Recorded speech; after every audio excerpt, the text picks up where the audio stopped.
So once you have a solid meaning behind the emotion, it's now time to decide what action to take or not take. And then, of course, to take that action. The action is usually in the form of some behavior modification or communication modification, or it may be just to let go of the emotion. Just let it go. Right? If you were wrong about the trigger, for instance. Here, too, we're going to need to use the reasoning abilities of our prefrontal cortex to decide what action to take. The action we take should be appropriate under the circumstances. Many times we take actions that are disproportionate to the meaning, and therefore we don't get our desired outcome. Before deciding what action to take, get very clear on what the long-term outcome is that you want to achieve. Most people make the mistake of thinking short-term when dealing with emotions. They just want the negative emotion to go away. They want the feeling to go away. So they go for the short-term gratification solution instead. Lots of problems happen here. I was just coaching somebody today, and he was in a negotiation.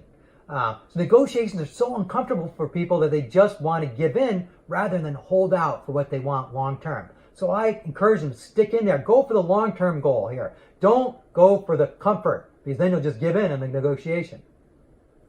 Now, once you're clear on what it is that you want, what your objective is, then decide what the best course of action is that you can take to achieve it. Again, categories of emotions have typical default actions. The default action for fear is to prepare, right? Because the meaning is potential harm. You better prepare. The default action for overwhelm is to prioritize, because the meaning of overwhelm is that you're overloaded with things. You got too many things on your plate, so prioritize. I like that one. I teach a whole course on that, right?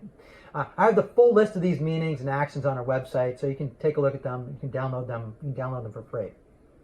Now, once you've decided what the appropriate action is that'll get your outcome, take that action. Don't look back. You've put hard work in. You've made the best decision you could with the information that you had available to you at the time.